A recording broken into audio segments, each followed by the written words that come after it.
O Senhor dos Exércitos está conosco. O Deus de Jacó é o nosso refúgio. Amém. Meus irmãos, graça, misericórdia e paz da parte de Deus, nosso Pai, e do nosso Senhor Jesus Cristo. Eu quero convidá-los a abrirem a Escritura em Atos capítulo 27. Estamos chegando ao fim da série de exposições neste livro. Este é o penúltimo capítulo, e embora nós vamos ler apenas dos versos 1 a 8, a nossa exposição será de todo o capítulo, com a graça e a direção de Deus. Cristo reina sobre o caos, esta é a nossa mensagem, este é o título da nossa mensagem: Cristo reina sobre o caos. Diz assim a palavra do Senhor, preste bem atenção. Atos capítulo 27, eu lerei os primeiros 8 versículos, mas nós vamos tratar de todo o capítulo. Quando foi decidido que navegássemos para a Itália, entregaram Paulo e alguns outros presos a um centurião chamado Júlio, da coorte imperial.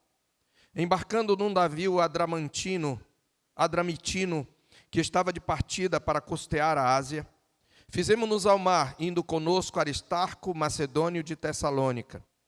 No dia seguinte, chegamos a Sidom, e Júlio, tratando Paulo com humanidade, permitiu-lhe ir ver os amigos e obter assistência. Partindo dali, navegamos sob a proteção de Chipre, por serem contrários os ventos, e tendo atravessado o mar ao longo da Cilícia e Panfilha, chegamos a Mirra, na Lícia. Achando ali o centurião um navio de Alexandria, que estava de partida para a Itália, nele nos fez embarcar. Navegando vagarosamente muitos dias, e tendo chegado com dificuldade defronte de Quinido, não nos sendo permitido prosseguir por causa do vento contrário, navegamos sob a proteção de Creta, na altura de Salmona. Costeando apenosamente, chegamos a um lugar chamado Bons Portos, perto do qual estava a cidade de Laséia. Mestre, o mar se revolta, e as ondas nos dão pavor. O céu se reveste de trevas, não temos um Salvador. Não se te dá que morramos? Podes assim dormir, se a cada momento nos vemos muito prestes a submergir? Eu creio que os irmãos conhecem, muitos irmãos, esse clamor imortalizado no hino Sossegai, do nosso inário Novo Cântico, e inspirado naquela tempestade enfrentada pelos discípulos no mar da Galileia, onde Jesus andou por sobre o mar. Esse hino, ele ecoa a angústia de todo o coração humano, quando se vê cercado pelo caos. O medo toma conta, a esperança se dissipa, e a pergunta que se levanta é: será que o Senhor se importa? De modo semelhante, o livro de Atos nos conduz a esta cena grandiosa, meus irmãos. Depois de enfrentar, como nós vimos, que a gente está acompanhando a série de exposições, depois de enfrentar o tribunal da religião, Sinédrio, que acusou Paulo de blasfêmias, e o tribunal do poder, representado por Félix, Festo e Agripa, representantes do império, o reino de Cristo agora mostrará o seu poder sobre as assim chamadas forças da natureza. E eu digo assim chamadas porque nós, que cremos na palavra de Deus, preferimos chamá-la de criação. Mas eu vou chamá-las de forças da natureza porque, da perspectiva debaixo do sol, usando aqui um termo do pregador em Eclesiastes, às vezes a natureza parece em fúria, parece ter vida, parece ter raciocínio, e para quem não compreende que há um Deus que dispõe, governa, que dirige todas as coisas, parece que ela tem uma mente. De qualquer maneira, eu estou chamando natureza por causa dessa visão existencial de algo que foge ao controle humano. Então, por isso, o reino de Cristo agora vai mostrar o seu poder sobre as forças da natureza. E essa narrativa de Atos 27 nos coloca diante de ventos contrários, de uma tempestade devastadora e de um naufrágio que parecia inevitável, mas que contribui, mais uma vez, não só para o avanço do reino de Cristo, mas para a manifestação da sua glória e da sua soberania sobre todas as coisas. Nós veremos aqui nesta narrativa muito bem elaborada por Lucas, que não só traz informações precisas de uma espécie de mapa de viagem, talvez numa dos relatos de viagem antigos mais precisos que nós conhecemos. Além disso, Lucas, ele desenvolve a narrativa chegando a um ponto de tensão, desde o início dos ventos contrários de uma navegação vagarosa até a dissipação de toda esperança de salvamento e um naufrágio. Então, nós vamos ver que, mesmo quando tudo parecia perdido, o Senhor Jesus mostrou que reina sobre o caos.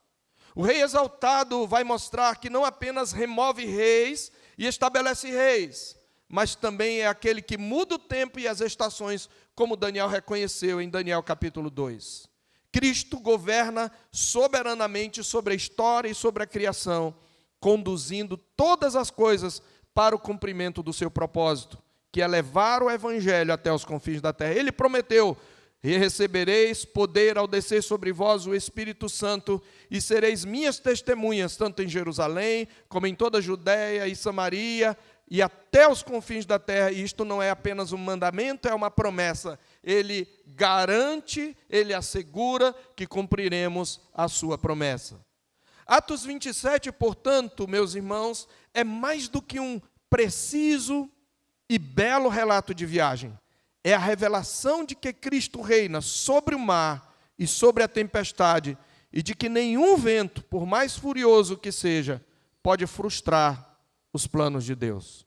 Você já viu até aqui a soberania de Deus e a soberania de Cristo, o rei exaltado sobre a história, conduzindo reis, autoridades e todas as pessoas. Mas agora você verá Cristo conduzindo também a sua criação.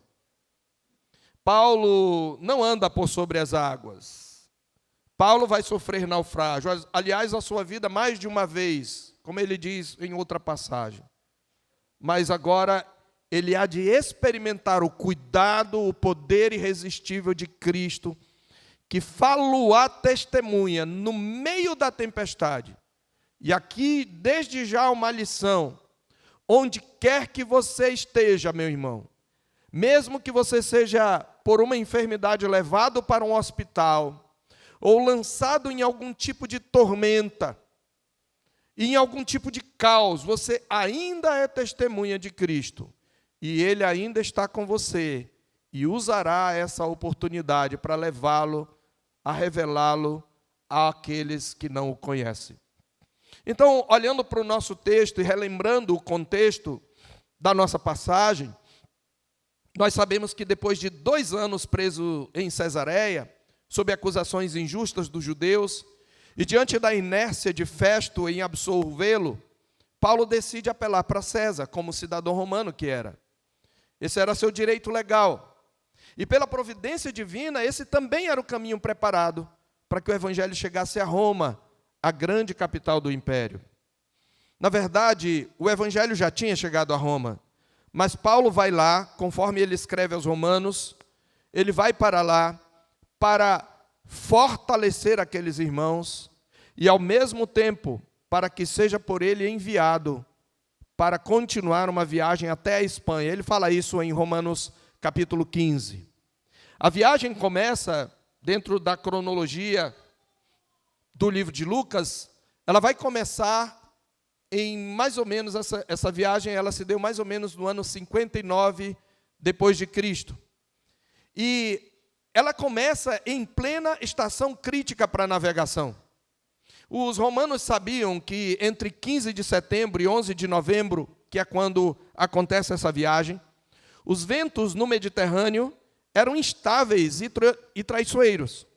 Depois de 11 de novembro, normalmente ninguém se arriscava ao mar. Lucas registra esse detalhe cronológico. De que maneira? Ele não cita o mês, mas observe no verso 9, que ele diz que depois de muito tempo, tendo se tornado a navegação perigosa e já passado o dia do jejum, admoestava-os Paulo. Esse dia do jejum é uma referência ao Yom Kippur, que os judeus chamavam assim, o dia da expiação. E o dia da expiação é celebrado em outubro. Portanto, eles partem depois de outubro, num período quando a navegação não era muito aconselhada. Assim, o navio parte de Cesareia e faz escala, como nós vimos aqui, no verso 3, em Sidom, onde Paulo recebe permissão para visitar amigos. Como cidadão romano, ele tinha esse direito, mesmo sendo um preso. Em seguida, a tripulação precisa contornar Chipre, conforme diz aqui o verso seguinte, no verso 4, porque os ventos são contrários. Lucas começa aqui a construir a tensão da narrativa. Observe que Deus, na sua providência, concede a Paulo um comandante, que é chamado Júlio, da corte imperial, que trata Paulo com humanidade. Paulo cai na simpatia dele e permite ver os amigos, mas diz o verso 4, partindo dali, navegamos sob a proteção de Chipre, porque Chipre é uma ilha. Os ventos vinham do outro lado, para a direção do navio. Então Chipre, de certa maneira, barrava um pouco a força dos ventos. Ele diz, por serem contrários os ventos. E ainda, tendo atravessado o mar ao longo da Sicília e Panfilha, chegamos a Mirra, na Lícia. Então, Lucas vai mostrando que eles precisam contornar Chipre por causa dos ventos contrários, e eles vão avançando lentamente pela Cilícia e Panfilha até Mirra, na Lícia. Ali, Júlio encontra um navio alexandrino, ou seja, um navio que vem de Alexandria, do norte do Egito. Ele vem carregado de trigo para Roma. Esses navios eram muito comuns, para transportar produtos de um país a outro. Eram enormes cargueiros, capazes de transportar, além de toneladas de alimento, centenas de passageiros. Conforme o verso 37, nós vemos que havia 276 pessoas a bordo, quase 300 pessoas. Então, era um senhor cargueiro. A rota segue, então, pela ilha de Creta, a quinta maior ilha do Mediterrâneo. Creta já era conhecida desde Amós, capítulo 9, verso 7. Foi por ali que vieram os filisteus, e Creta era célebre por sua civilização, desde a civilização chamada minoica. No tempo de Paulo, Creta era uma ilha fértil, era produtora de azeite e vinho. Com certeza, ali era um lugar onde se podia produzir e exportar muita coisa. Mas era uma cidade também conhecida pela sua má fama. No tempo, um poeta local, conforme Paulo o cita em Tito 1:12, aliás, Tito foi colocado como um pastor em Creta, né? Um poeta local, Epimênides, assim dizia: cretenses, sempre mentirosos, feras malignas, glutões preguiçosos. Anos depois, Paulo escreveria a Tito nessa ilha, ou Tito que morava nessa ilha, confiando-lhe a organização da igreja. Então, com dificuldade, o navio alcança o lugar chamado Bons Portos. Ou você vai ver, ele avança para o lugar chamado Bons Portos, e os tripulantes preferem seguir para a Fenície, esse lugar desenvolvido, esse lugar aí onde eles vão parar. E é a partir daí que nós vamos ver, então, os perigos da viagem. Então, meus irmãos, o que é que nós vamos encontrar nesse trecho aqui? Primeiro, eu quero dividir, então, essa exposição em 5 cenas. Em 5 cenas. Na primeira cena, eu intitulo Navegando sob ventos contrários. Depois, varridos pela fúria dos ventos. Versos 4 a 12, navegando sobre ventos contrários. Versos 13 a 17, varridos pela fúria dos ventos. Versos 13 a 17, esse é varridos pela fúria dos ventos. Terceiro lugar, sem luz, sem direção e sem esperança. Versos 18 a 26. E, em quarto lugar, alimentados na tormenta, versos 27 até ao 38. e, por fim, salvação em meio ao naufrágio, versos 39 em diante. E eu quero que você observe aí essa leitura que nós vamos fazer doravante. Veja aí, eles estão navegando em ventos contrários. No dia seguinte, verso 4, partimos dali, navegamos sob a proteção de Chipre, por serem contrários os ventos. E tendo navegado o mar ao longo da Cilícia e Panfilha, chegamos a Mirra, na Lícia. Achando ali o centurião, um navio de Alexandria que estava de partida para a Itália, nele nos fez embarcar. Navegando vagarosamente muitos dias, e tendo chegado com dificuldade, observe a dificuldade crescente, chegado com dificuldade defronte de Quinido, não nos sendo permitido prosseguir por causa do vento contrário, navegamos sob a proteção de Creta na altura de Salmona. Costeando-a penosamente, chegamos a um lugar chamado Bons Portos, perto do qual estava a cidade de Lazéia. Observe aí o crescimento da tensão. Lucas enfatiza, os ventos eram contrários, verso 4. Depois, no verso 7, nós começamos a navegar vagarosamente. O navio vai perdendo o ritmo durante muitos dias. Nós chegamos a uma cidade com dificuldade. Não nos foi permitido prosseguir por causa do vento contrário. Então, primeiro navegando, depois navegando com dificuldade, depois tendo a viagem interrompida por causa do vento contrário.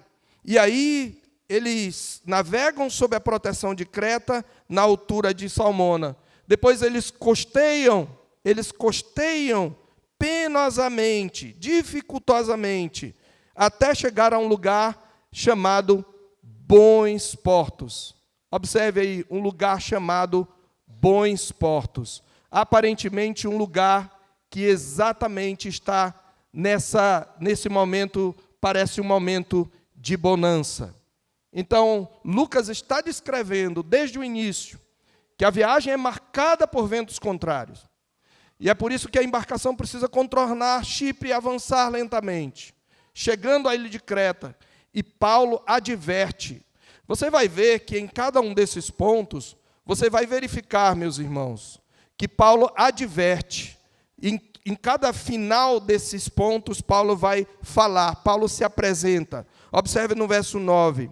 Depois de muito tempo, tendo se tornado a navegação perigosa, e já passado o tempo do dia do jejum, admoestava-os Paulo. Observe que aí você tem a admoestação, o verbo está no pretérito imperfeito.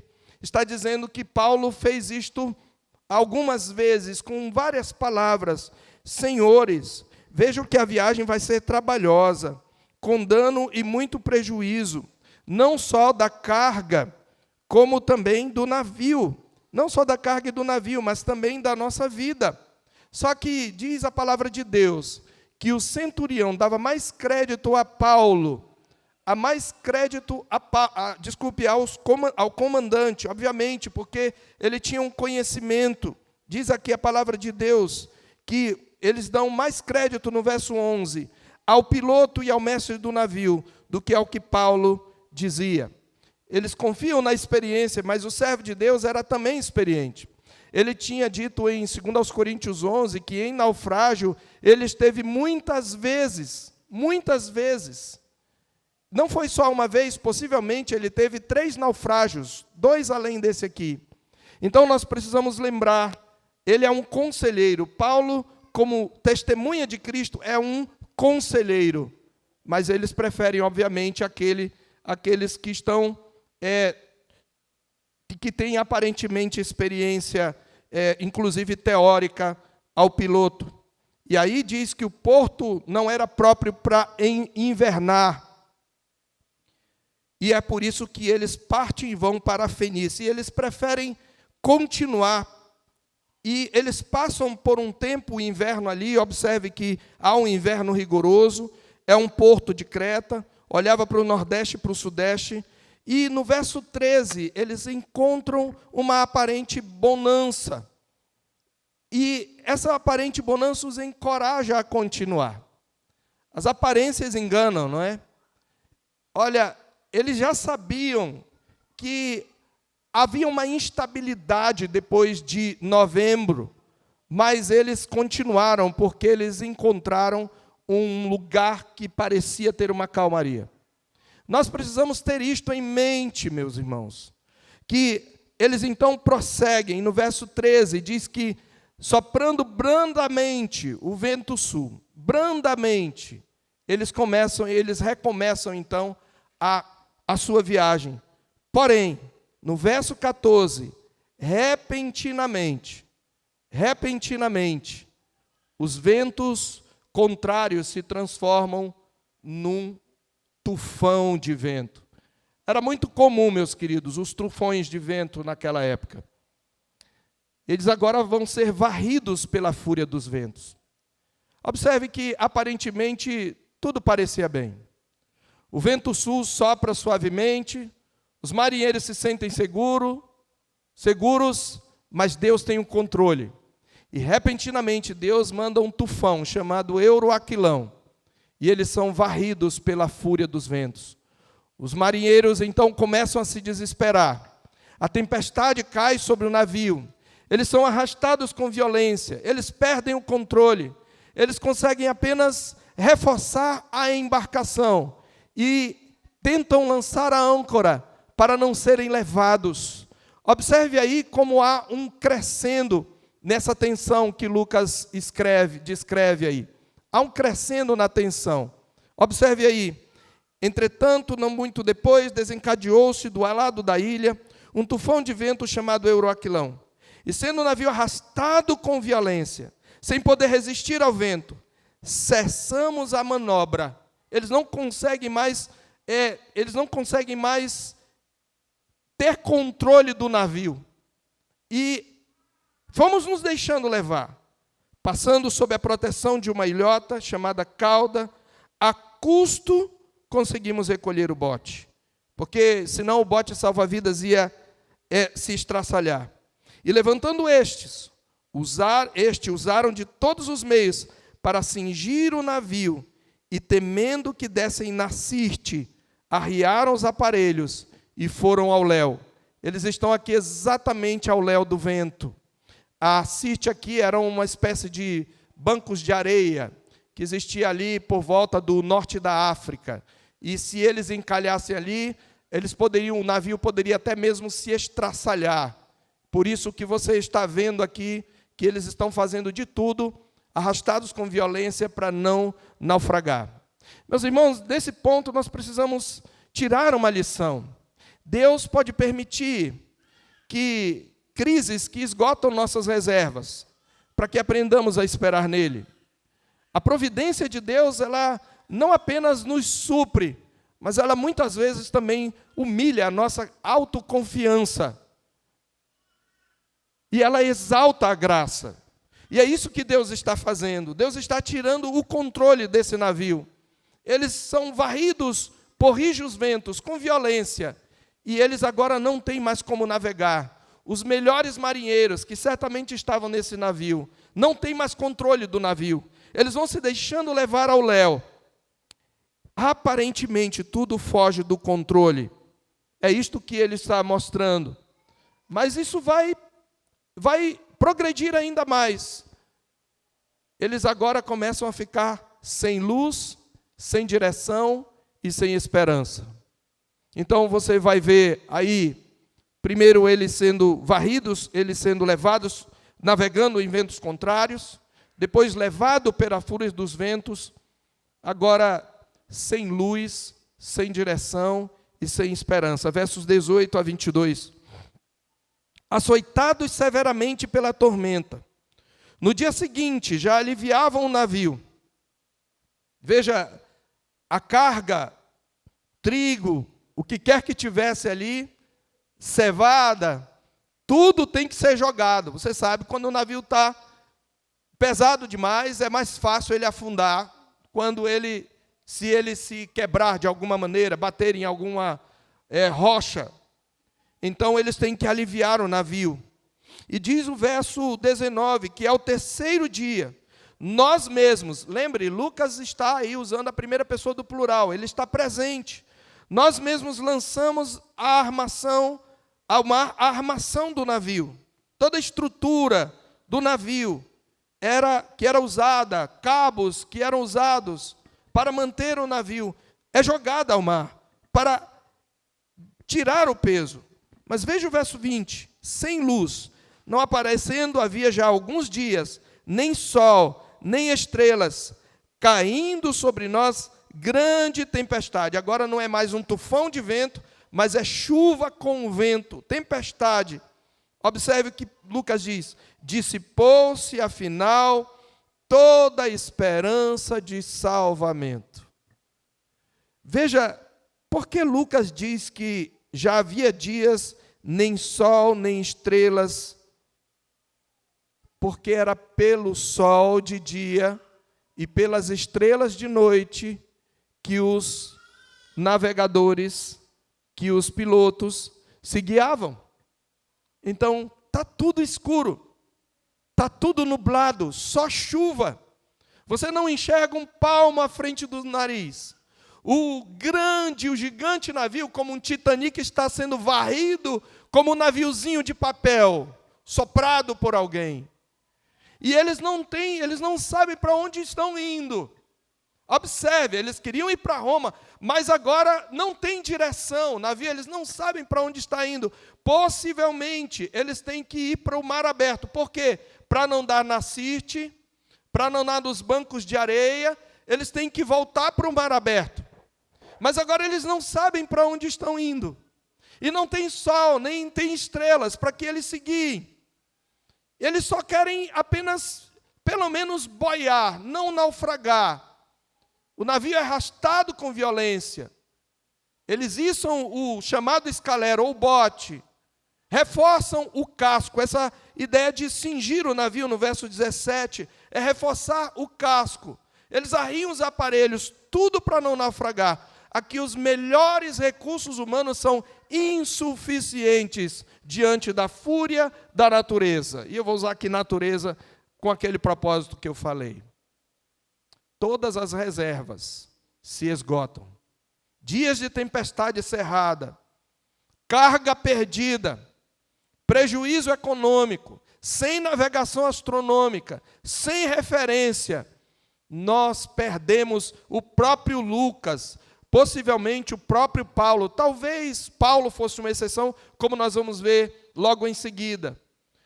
O próprio Lucas diz: nós não tínhamos mais esperança, nós entendemos, nós tínhamos certeza que nós íamos afundar e íamos todos morrer. Irmãos, na missão da igreja, sempre haverá desafios assim. Mesmo que não em tempestades literais, haverá noites em nossa luta neste mundo, longas, e lutas em que nós vamos perder a referência. Isso faz parte, irmãos, isso faz parte da história. Se você quiser servir a Cristo com fidelidade, você precisa esperar noites sem direção, túneis escuros sem luz. Você vai experimentar sentir-se perdido, mesmo já sendo um crente, sem direção, e você começar a perder o ânimo. E talvez você que esteja aqui, que já seja crente há algum tempo, já tenha passado situações assim, de tempestades na sua vida, mesmo que não literais, e que você não sabe muito o que fazer, mesmo conhecendo as Escrituras. Você está tão perdido que você não sabe o que fazer. Você não tem uma luz, você não tem uma orientação específica. O Senhor, porém, não depende de sol. O Cristo bendito não depende de estrelas para guiar o seu povo. Ele não depende de um mapa de navegação. Ele não depende de nada, de nenhuma direção astronômica. Porque a Bíblia diz que as próprias trevas não lhe serão escuras, as trevas e a luz são a mesma coisa. E ele vai mostrar aí a sua presença através da sua testemunha. Porque eles nem conseguem comer, em parte por causa do navio varrido para lá e para cá, em parte porque eles estão desesperados, desanimados, somente esperando a morte. Mas diz o verso 21, que eles são encorajados pelo apóstolo Paulo. A testemunha de Cristo mais uma vez se manifesta. Observe que primeiro no verso 10 e no verso 11, a testemunha de Cristo se manifesta como um conselheiro.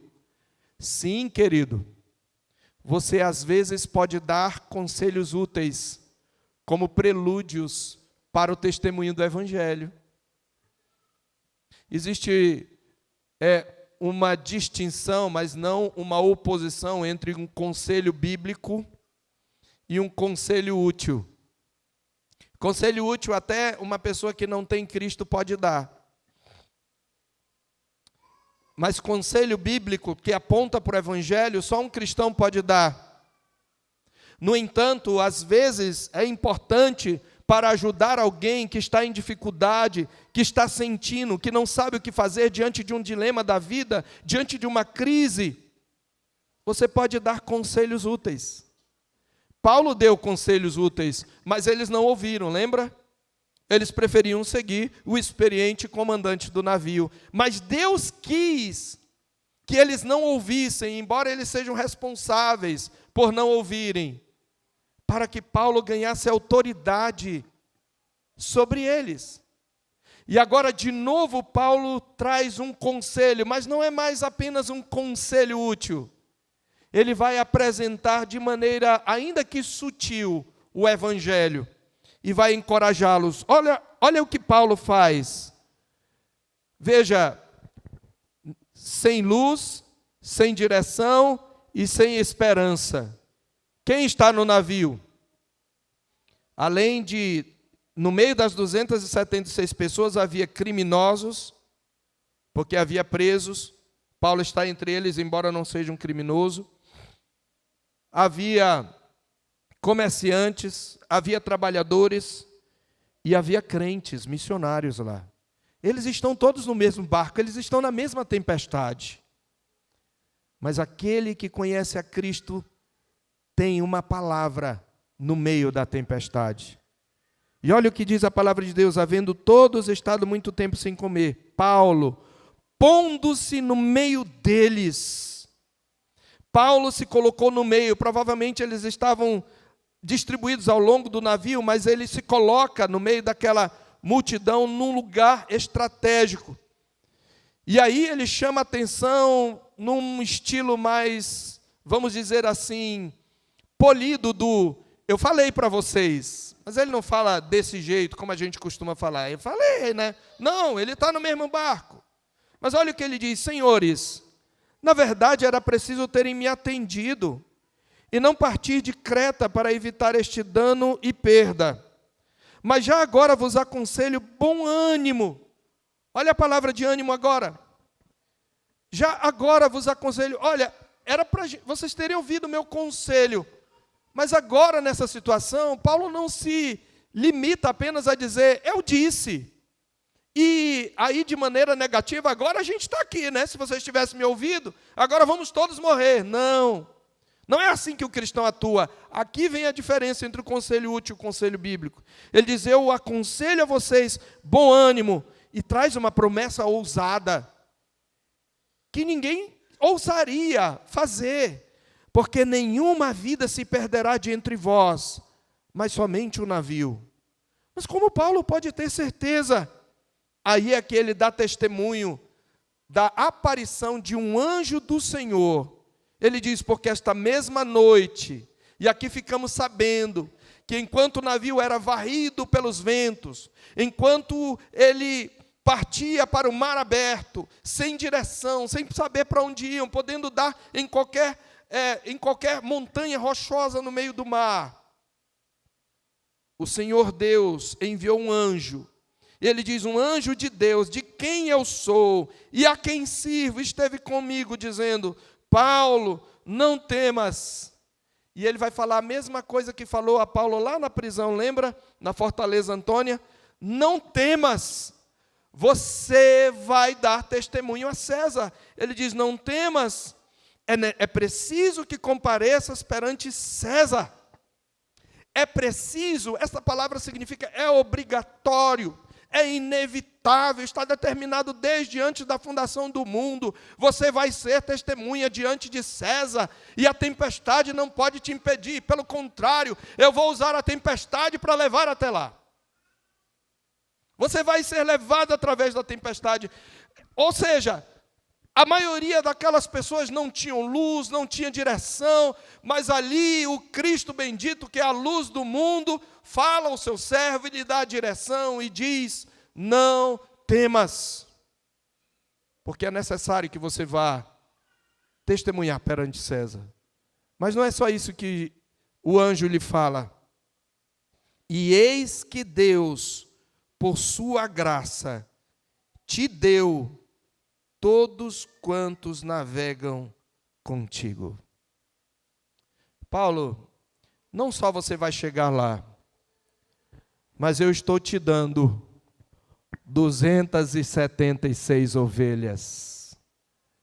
Ali nós temos uma pequena congregação que vai se espalhar, porque são pessoas de várias nações, que usavam o navio para viajar para vários lugares.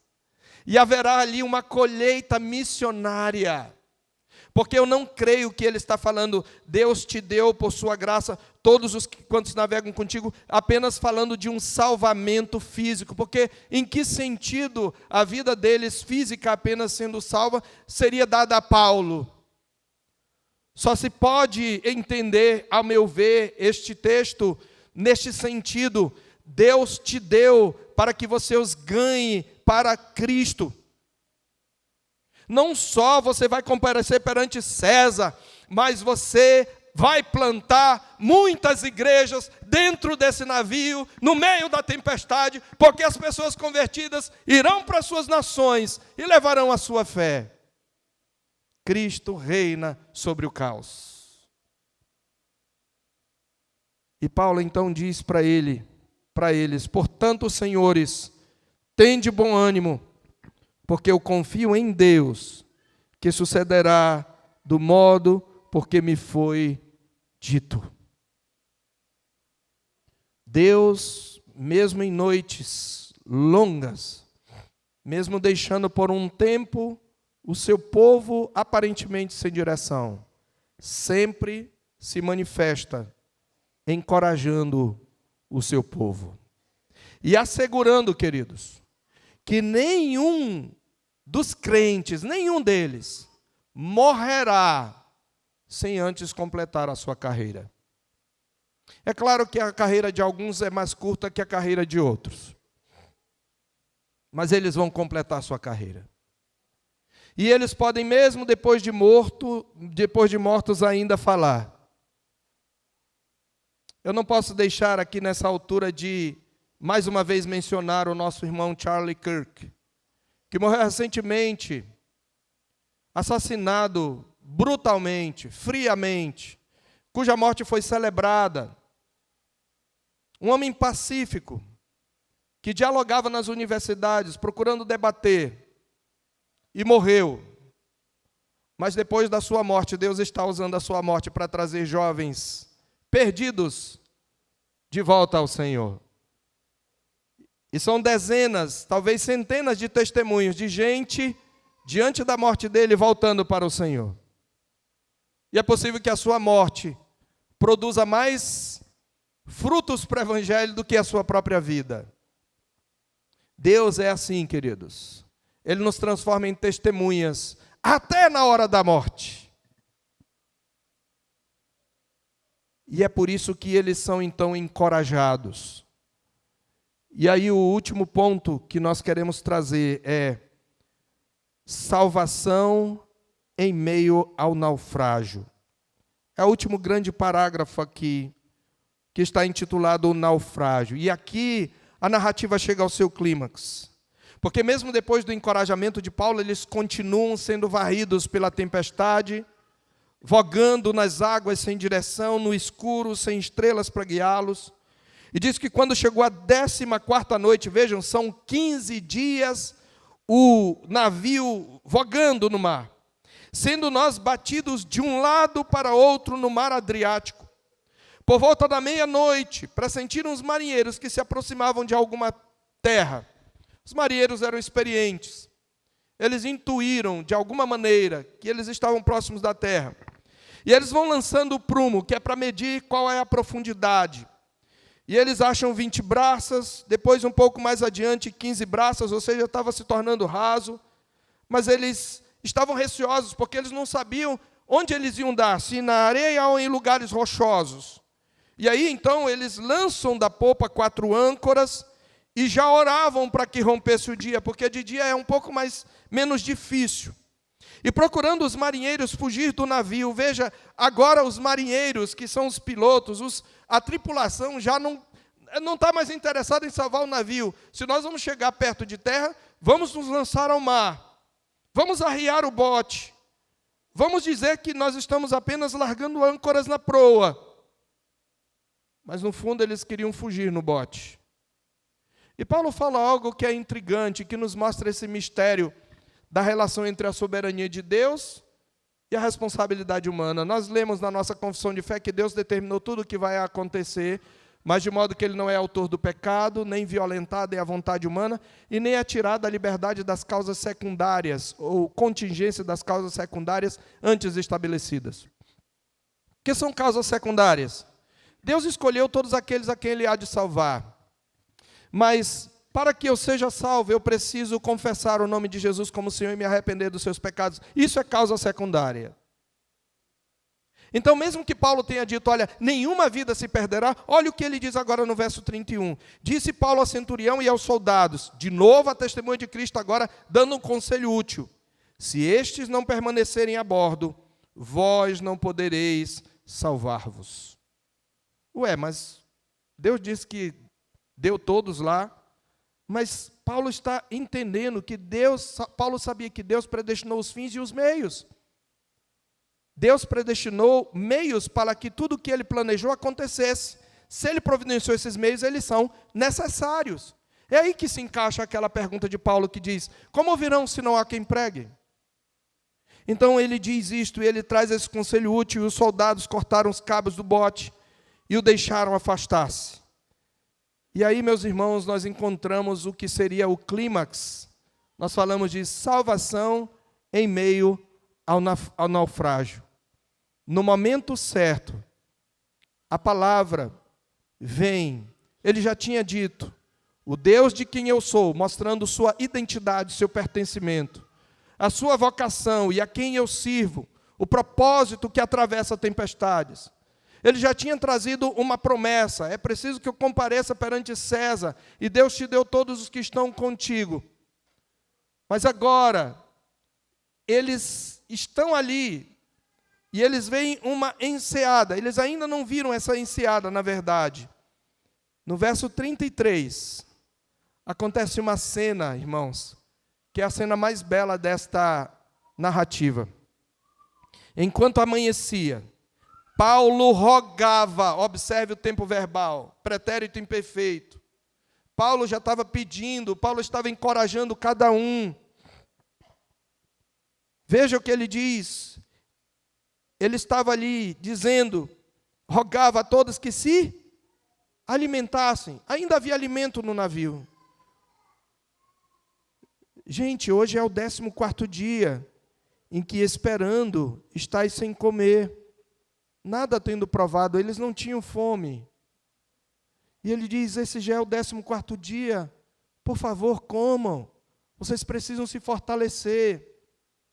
É assim que o crente tem que fazer, mesmo quando ele está no mesmo barco. Encorajar outros que desistiram da vida, que desistiram de lutar, que desistiram de esperar o livramento. Ele conhece o livramento. O Senhor já o encorajou. Então, como crente, ele diz, olha, vocês não provaram nada. Eu rogo a vocês, verso 34, que comam alguma coisa, porque disto depende a vossa segurança. Observe, Deus prometeu todos quantos estão aqui no navio, mas algumas coisas são necessárias e que fazem parte dos planos de Deus. Comam alguma coisa, nenhum de vocês se perderá, nem mesmo um fio de cabelo. Animem-se, comam. E lembre-se, Paulo está no meio do navio. Tente imaginar a cena. Vê se você lembra alguma outra cena. Verso 35.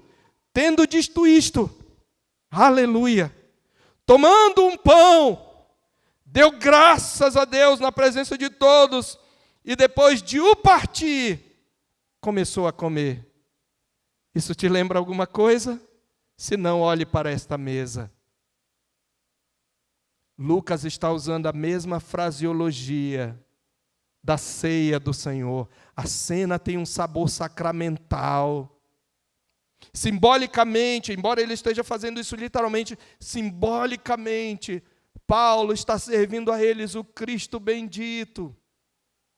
Toma um pão, ele o parte, ele dá graças, ele come, e ele depois pede a eles que comam. E diz que todos cobraram ânimo e se puseram também a comer. Esta noite, aqueles que já são crentes, membros desta igreja ou de outra igreja genuinamente evangélica, em plena comunhão, hão de comer da representação do corpo e do sangue de Jesus. E provando deste sacramento, nós também somos convidados a cobrar ânimo, mesmo que você esteja passando por uma dessas tempestades. E é a partir daí que diz que estávamos no navio, 276 pessoas ao todo. Eles agora são refeitos com a comida. No meio do caos, Cristo põe a mesa. No meio do caos, Cristo mostra a sua comunhão e restaura a coragem da sua igreja. E é assim que ocorre a salvação. Vendo uma enseada, observe verso 39, eles rumam à praia. E observe que o navio vai se despedaçar. Mas Deus tem tudo milimetricamente planejado. Verso 39. Quando amanheceu, não reconheceram a terra, mas avistaram uma enseada onde havia praia. Então consultaram entre si se não podiam encalhar ali o navio. Levantando as âncoras, deixaram-no ir ao mar, largando também as amarras do leme. E alçando a vela de proa, alçando a vela de proa, dirigiram-se para a praia. E dando, porém, no lugar onde duas correntes se encontravam, encalharam ali o navio. A proa encalhou-se e ficou imóvel, mas a popa, atrás do navio, se abria pela violência do mar. Há mais um perigo que ameaça o apóstolo Paulo de não chegar lá. Os soldados olharam para aqueles presos, espera aí, esses bandidos, ou como aqui costumamos chamar, esses vagabundos vão sobreviver? Não, vamos matar todos. Eles são presos, são condenados. Vamos matá-los todos. Mas Cristo, em sua providência, moveu o coração do comandante, do centurião, na verdade.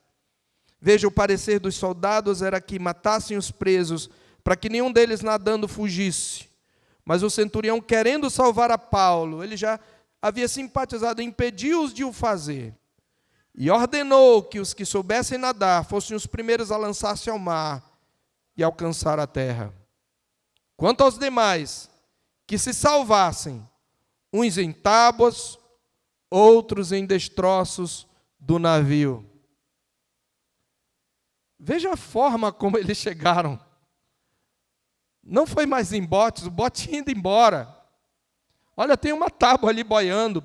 Você não sabe nadar, pule, vá, pegue aquela tábua e vá lá. Vá batendo os braços. Quem sabe nadar, pegue tudo que for destroços que você tiver à sua frente. Mas diz a palavra de Deus que foi assim que todos se salvaram em terra. E a promessa de Deus se cumpriu. A salvação vem no naufrágio. É o naufrágio que é usado por Cristo para salvar aquelas pessoas e o próprio apóstolo Paulo. Ele não os salva apenas apesar do naufrágio. Ele é tão soberano que ele salva através do naufrágio. Como Jó diz a certa altura do seu livro, ao aflito livra por meio da sua aflição. Cristo é tão soberano que ele usa a aflição para salvar, que ele usa a aflição para nos aproximar dele. Seja por meio de destroços, tudo é graça. O importante é que ninguém se perca de todos os que o Pai deu ao Filho, e que o testemunho chegue aonde Deus mandou. Eu quero, meus queridos, concluir. Atos não é apenas um diário de bordo, um senhor e preciso e belo diário de bordo. Atos é um salmo, Atos 27 é um salmo histórico, cantando a soberania de Cristo. Reis sobre tribunais, ventos e mares. Ele diz, importa que vás a Roma. Ele promete, importa que você vá a Roma. Ele prescreve os meios, ficar no navio, lançar âncora, alimentar-se.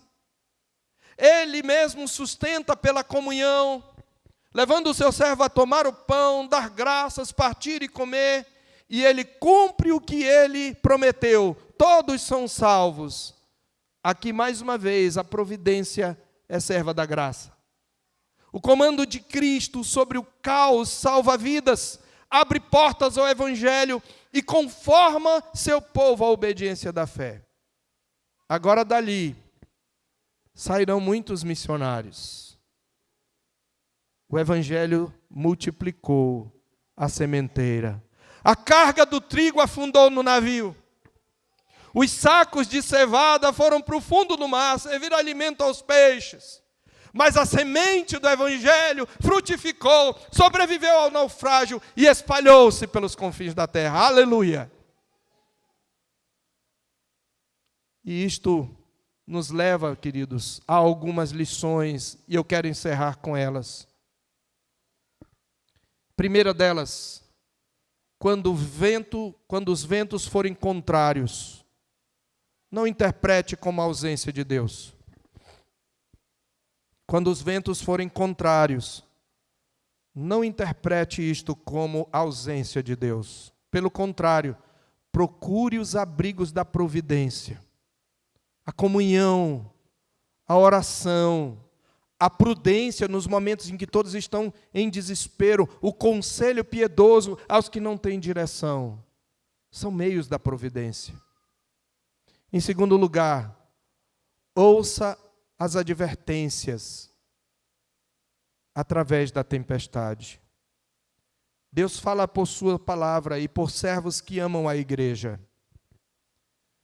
Há situações, queridos, que nós passamos, como aconteceu na pandemia, que muitos servos de Deus, muitos crentes ficam desesperados, mas Deus ergue conselheiros no meio desse desespero, que tem mais sobriedade, que nos dão palavra de conforto. Você não já ouviu? Você lembra da época da pandemia? Talvez você tenha ouvido o conselho de alguém que acalmou seu coração desesperado. Ouça a voz de Deus no meio da tempestade. Desprezar a exortação piedosa pode custar caro. 3. Desconfie da bonança fácil. As aparências enganam. Nem todo vento favorável é direção de Deus. Lembra? Os ventos eram brandos e, fechando os ouvidos aos conselhos de Paulo, eles resolveram prosseguir. Cuidado com a bonança fácil. Peça discernimento para não confundir facilidade com vontade do Senhor. Presta atenção. Peça discernimento para não confundir facilidade com a vontade do Senhor. O diabo também sempre vai lhe apresentar falsas oportunidades. Em quarto lugar, quando o caos varrer as referências, lembre-se, nossa âncora é a palavra de Deus. Quando o caos varrer as referências, nossa âncora é a palavra de Deus. É a palavra prometida de Deus. Olha o que Paulo diz: creio que sucederá como me foi dito. Eu não sei o que fazer. Às vezes, crente, você não vai saber o que fazer mesmo. Eu não sei o que fazer. Mas a Bíblia me diz o que fazer quando eu não sei o que fazer. Esperar no Senhor. E eu vou esperar. E eu vou clamar. Então, às vezes o caos vai varrer suas referências. Mas lembre-se da âncora. A palavra de Deus nos diz isso, meus queridos, lá em Hebreus. E o autor de Hebreus está escrevendo a crentes que estão passando por tribulações, por perseguições. No capítulo 7 de Hebreus, capítulo 6 de Hebreus, falando da promessa e do juramento de Deus feito a Abraão. No verso 17 em diante, o autor diz: por isso Deus, quando quis mostrar mais firmemente aos herdeiros da promessa a imutabilidade do seu propósito, se interpôs com juramento, para que mediante duas coisas imutáveis, nas quais é impossível que Deus minta, forte alento tenhamos nós que já corremos para o refúgio, a fim de lançar mão da esperança proposta, a qual temos por âncora da alma, segura e firme, que penetra além do véu, onde Jesus, como precursor, entrou por nós, tendo se tornado sumo sacerdote para sempre, segundo a ordem de Melquisedeque. A palavra de esperança é a âncora da alma, e essa esperança está no Evangelho. Em quinto lugar, lembre-se que providência não é passividade. Providência não é passividade. Ore e corte os cabos que precisam ser cortados, alegorizando um pouco aqui. Pecados, escapismos, atalhos, desobedientes. Fique no navio de Cristo. Permaneça na sua igreja. Continue usando os seus meios de graça e a sua direção. Fé na providência não é passividade. Sexto lugar, celebre e parta o pão sob a tempestade. Celebre a aliança mesmo sob a tempestade. Essa refeição, embora não seja literalmente uma ceia, ela tem esse tom pactual. Celebre a aliança, mesmo sob a tempestade. Não espere a vida acertar para voltar à mesa do Senhor, a leitura, a oração, a comunhão. É na tempestade que o Senhor nos fortalece. Em sétimo lugar, prepare-se para ver a salvação no meio dos naufrágios da sua vida e ser instrumento dessa salvação. Prepare-se para ver a salvação nos naufrágios da sua vida e seja instrumento. Deus pode nos livrar atravessando a perda, às vezes nadando em tábuas, às vezes, na verdade, boiando em tábuas, às vezes nadando. Mas estando ancorados em Cristo, chegaremos a salvo. E por último, testemunhe onde o Senhor te enviar.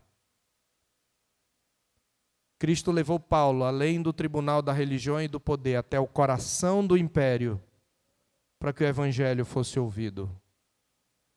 E se o caminho inclui ventos, tufões e naufrágios, nunca se esqueça: o nosso Cristo reina sobre o caos. Ele é Senhor sobre o caos, e pela sua palavra a tempestade se fará bonança. Eu termino com as palavras do refrão do hino. Cristo diz: as ondas atendem ao meu mandar, sossegai. O seu coração está assim? As ondas atendem ao meu mandar, sossegai. Seja o encapelado mar, a ira dos homens, o gênio do mal, tais águas não podem naufragar que leva o Senhor, Rei do céu e mar, pois todos ouvem o meu mandar, sossegai, sossegai, convosco estou para vos salvar, sossegai. Senhor Deus, obrigado pela tua palavra, que nos assegura que nem a mais feroz tempestade, nem mesmo a vida em destroços, é obstáculo para a tua salvação. E talvez haja vidas em destroços aqui, Senhor, que tenham sido trazidas a este lugar para ouvir o teu testemunho. Ajuda-nos, Senhor, a entender que mesmo que nos desesperemos, mesmo que percamos a direção, a tua vara e o teu cajado continuarão nos guiando, nos protegendo, nos disciplinando e nos consolando. E que isso nos encoraje, ó Deus, a testemunhar que é a nossa missão, falar do Senhor, pregar o Evangelho por palavras e por obras. E aqueles que estão aqui, que ainda não entregaram sua vida ao nosso Cristo bendito, sejam pelo teu Espírito compungidos e se arrependam, reconheçam-se impotentes, perdidos e confessem Jesus como Senhor e Salvador da sua vida. E a nós, teus servos, crentes, que já fomos pelo Senhor regenerados, concede-nos, ó Deus, encorajamento para prosseguirmos como testemunhas, sabendo que toda situação na nossa vida é oportunidade para compartilharmos da nossa fé. Nós te pedimos em nome de Jesus. Amém.